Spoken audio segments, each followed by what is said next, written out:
Hello मेरे प्यारे दोस्तों। Welcome to my channel. आपका स्वागत है मेरे ब्लॉग में। तो आज का ब्लॉग है मेरा नवमी वाले दिन का, जिस दिन नवरात्रि का लास्ट डे होता है उस दिन का। तो मैं सुबह को उठी थी, उसके बाद मैंने ब्रश वगैरह किया, फ्रेशन अप हुई थी। फिर उसके बाद मैं गई थी नहाने के लिए। तो मैं वही नहाने के लिए कपड़े निकाल रही हूँ अपने।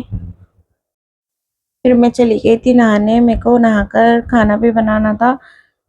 माता रानी के भोग बनाने के लिए मुझे जल्दी नहाना था, इसलिए मैं जल्दी गई थी और नहा कर आई थी। उसके बाद मैंने कुछ स्किन केयर किया था, जो मेरा मॉर्निंग का स्किन केयर रहता है। तो मैंने सबसे पहले अप्लाई किया था ये विटामिन सी का सीरम। ये मिनिमलिस्ट का है, मुझे अच्छा लगा था काफ़ी, तो मैं यही यूज़ करती हूँ। मैं डेली सीरम लगाने के बाद थोड़ी 1-2 सेकंड के लिए हाथ को टैप टैप करती हूँ फेस पे। इससे अच्छा ग्लो आ जाता है। इसके बाद मैंने मॉइस्चराइजर अप्लाई किया था। मैंने मॉइस्चराइजर लिया था निविया सॉफ्ट क्रीम। वो काफ़ी अच्छी रहती है, मुझे लाइट वेट लगती है, तो इसलिए मैं वही यूज़ करती हूँ। उससे अच्छे से मसाज की थी फेस की। फिर मैंने लगाई थी सनस्क्रीन, वो भी मैंने मिनिमलिस्ट की लगाई थी, मुझे सबसे बेस्ट लगी। बहुत लाइट वेट होती है और सबसे ज़्यादा अच्छी भी होती है। मैं काफ़ी टाइम से यूज़ कर रही हूँ, तो मैंने उसके अच्छे रिजल्ट देखे। फिर मैंने लगाई थी जो मैंने घर पर बनाई थी, लिप बाम। वो लगाने के बाद फिर मैं चली गई थी अपने किचन में। तो मैंने किचन में पहले बॉईल किए थे आलू, फिर उसको मैंने छील कर फोड़ लिया था। मुझे सूखे फ्राई आलू बनाने थे, इसलिए मैंने आलू को उबाल कर उसको फोड़ लिया था। ज़्यादा बारीक नहीं फोड़ा था, थोड़े मोटे मोटे ही फोड़ लिया था। फिर उसके बाद मैंने एक कढ़ाई चढ़ाई थी और उसमें डाला था ऑयल।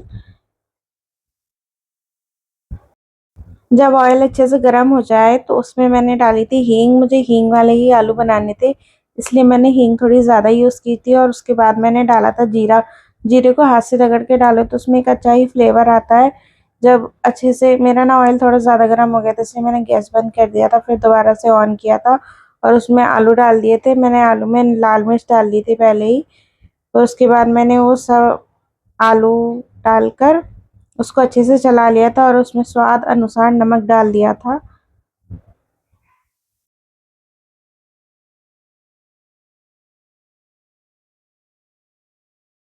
नमक डालने के बाद मैंने उसको अच्छे से भून लिया था आलूओं को, जिससे कि सारा नमक और मिर्च उसमें अच्छे से मिक्स हो जाए। और उसके बाद मैंने उसमें डाला था नींबू, जिससे वो अच्छे से खट्टे भी हो जाए। मुझे बहुत टेस्टी लगते हैं, स्पेशली मेरी छोटी बहन को ये आलू बहुत पसंद है, तो मैंने सोचा यही बना लेते हैं। हम लोग रेंट पे रहते हैं तो हमें समझ नहीं आता हम क्या बनाएं। दो ही लोग होते हैं, इसलिए हमने ये आलू बना लिए थे, फ्राई आलू। ये आप भी बनाकर देखिएगा कभी, बहुत टेस्टी लगते हैं। एकदम सिंपल सी रेसिपी है, एकदम खाने में टेस्टी लगते हैं। इसके साथ पूरी हो तो मज़ा ही आ जाता है। चलिए अब हम बनाते हैं अपनी नेक्स्ट रेसिपी, जो होगी आलू टमाटर। मैंने एक रसीली सब्जी बनाई थी और एक सूखी बनाई थी, तो मैंने रसीली में आलू टमाटर बना लिए थे। मैंने उसके लिए एक कुकर रखा था गैस पे। उसके बाद कुकर गर्म हो गया था, तो मैंने उसमें डाला था देसी घी। देसी घी को अच्छे से गर्म करने के बाद मैंने, जब घी अच्छे से गर्म हो गया, तो मैंने उसमें डाली थी हींग, जीरा। और उसके बाद मैंने उसमें डाल दिए थे टमाटर। टमाटर डालने के बाद मैंने उसमें डाली थी हल्दी और किचन मसाला और रेड चिली पाउडर। मैंने उन सारी मसालों को डालने के बाद अच्छे से फ्राई कर लिया था, थोड़े टमाटरों को अच्छे से भून लिया था। उसके बाद मैंने उसमें मिक्स कर दिए थे आलू। और उसके बाद मैंने इसमें स्वाद अनुसार नमक डाल दिया था और पानी डाल दिया था और कुकर को लगाकर मैंने इसमें 2 सीटी ले ली थी। और इतनी देर मेरी सब्जी भी बनकर रेडी हो गई थी, मेरी दोनों सब्जी बनकर रेडी हो गई थी। और मैंने सोचा था पहले मैं आटा मार लेती हूँ, तो मैंने उसके लिए आटा छान कर आटा मार लिया था। मैंने पूड़ी का आटा मारा था, तो वो पूड़ी का आटा थोड़ा टाइट मारते हैं, तो मैंने टाइट ही मारा था और आटा मार के रख दिया था। उसके बाद मैंने सबसे इम्पोर्टेंट चीज़ बनाई थी, जो है माता रानी का भोग, सूजी का हलवा। उसके लिए मैंने सूजी ली थी और कढ़ाई में उसको अच्छे से फ्राई किया था, सॉरी भूना था, जब तक हल्की सी, क्या बोलूँ मैं, शायद ब्राउन सी हो जाए, हल्की सी रेडनेस पे ही आ जाए। हमें इतना ही सूजी को भूनना होता है, ज़्यादा नहीं भूनना होता। ज़्यादा भून लेंगे तो वो जल जाएगी, तो अच्छा स्मेल नहीं करेगी। इसीलिए मैंने, आप देख लीजिए, मैंने इतना ही उसको भूना है। उसके बाद मैंने उसमें चीनी डाल दी थी अपने मीठे के अकॉर्डिंग। और चीनी को और सूजी को अच्छे से मिक्स करने के बाद मैंने उसमें डाला था पानी। मैंने सूजी देसी घी में भूनी थी। आप पानी डाल के उसको अच्छे से मिक्स कर लेना है। अगर आप पानी ऐसे ही डाल देते हो तो एक दूसरे में चीज़ें चिपक जाती हैं, तो आप जब पानी डालो तो उसे हाथ क्या चलाते रहना। मैंने उसको अच्छे से चलाया था जब तक वो अच्छे से पक नहीं गया था हलवा। तो हलवा भी बन के रेडी हो चुका है। जब इतना बन जाए, मतलब इतना, वो आपकी मर्जी है आप उसको कितना कैसे रखना चाहोगे, ज़्यादा गाढ़ा करना है या इतनी ही फॉर्म में रखना है। जब हलवा बन गया था मैंने उसके बाद उसमें एक देसी घी की चम्मच और डाली थी, उससे अच्छा फ्लेवर आता है।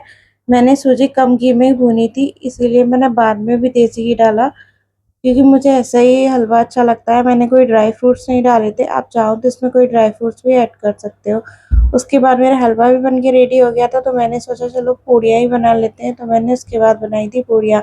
यहाँ मेरी गैस नौटंकी दिखा रही थी, जल ही नहीं रही थी, इतनी देर हो गई थी। फिर फाइनली गैस जल गई थी।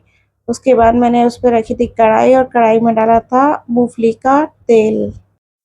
मेरे घर पे कोई भी रिफाइंड ऑयल नहीं खाता, इसलिए मूंगफली का तेल खाते हैं फास्ट वगैरह में। तो मैंने उसी में ही पूड़ियाँ तली थी। तो मैंने सारी लोई बनाकर उसको एक एक कर कर बेल कर एकदम गोल गोल पूड़ियाँ बना ली थी अपनी। सारी पूड़ियाँ एक इसी तरीके से रेडी हो चुकी थी बनकर। तो पूड़ियाँ भी रेडी हो गई हैं, हलवा भी रेडी हो गया एंड सब्जी भी रेडी हो गई है।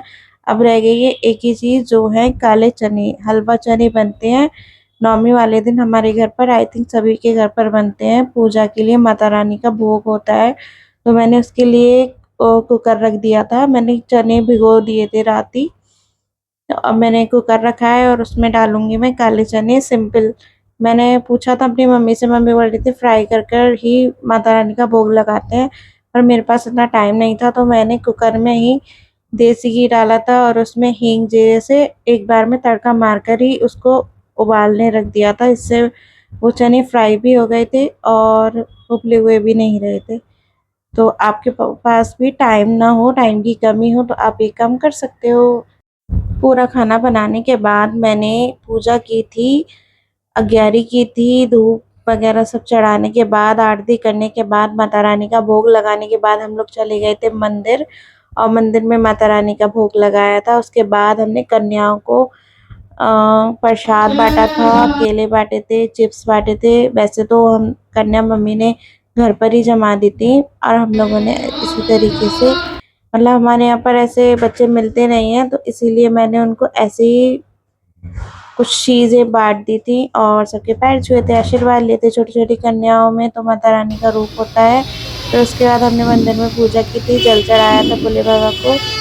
तो इसी तरीके से हमारा नौमी वाला दिन रहा था। कुछ मॉर्निंग का रूटीन तो यही रहा था। मॉर्निंग क्या, इसमें तो दोपहर का टाइम ही हो गया था पूरा, आफ्टरनून आ ही गया था पूरा। तो इसी तरीके से थोड़े से सामान हमारा और भी बाकी रह गया था, तो जो मंदिर के बाहर भी बच्चे थे हमने उन सब में वो पार्ट किया था। इससे बड़ा अच्छा फीलिंग आती है। फिर मैंने सबके पैर छुए थे। फिर हम लोग घर वापस आ गए थे और आकर फास्ट खोला था। मैंने वो क्लिप नहीं ली थी क्योंकि मैं बहुत थक गई थी, धूप से वापस आई थी। तो अपने खाना खाने के बाद कुछ ये सीरियल देखा था। ये इस्तांबुल का सीरियल है, मुझे मेरी बहन को इस्तांबुल के सीरियल बहुत पसंद है, तो इसलिए मैं देख लेती हूँ। और उसके बाद मेरी बहन का फ़ोन ख़राब हो गया था, तो हम वो ठीक कराने गए थे शाम को, और शाम को फ़ोन ठीक करा के आने के बाद हम गए थे फिर से मंदिर। मेरी छोटी बहन की फ्रेंड भी यहाँ पे रहती है, तो हम तीनों ही साथ में गए थे मंदिर। और मंदिर में अच्छे से दर्शन करने के बाद हम लोगों ने कुछ फ़ोटोज़ लिए थे, वीडियोज़ बनाई थी, और हम लोग वहाँ पे बैठ गए थे। फिर पंडित जी ने प्रसाद दिया था, हमने वो खाया था, और उसके बाद हम चले गए थे। गला बहुत सूख रहा था, तो हमने सोचा तो चलो कोई जूस पी लेते हैं। जूस का ठेला तो नहीं मिला, फिर हमने पिया था गन्ने का जूस। और हम लोग ने फिर रात को खाना खाया था। हम खाना खाने की फिर से क्लिप भूल गए थे, क्योंकि ब्लॉग बनाने की आदत नहीं है। मैंने स्टार्ट किया है, तो उसके बाद हमने खाना खा पी कर हम गए थे टेरेस पे, वहाँ पे हमने गप्पे लड़ाए थे और वापस आ गए थे। फिर उसके बाद मेरी छोटी बहन पता नहीं किस बात में मुँह फुला रही है, और हम लोग वापस सो गए थे। और आपको मेरा ये ब्लॉग कैसा लगा है? आई नो इसमें काफ़ी गलतियाँ भी हुई होंगी, ये मेरा फर्स्ट ब्लॉग है इस तरीके का। आपको पसंद आया आपको मेरा ये टूटा फूटा सा ब्लॉग पसंद आया हो तो प्लीज़ चैनल को सब्सक्राइब कीजिए, वीडियो को लाइक कीजिए and support me. Bye bye.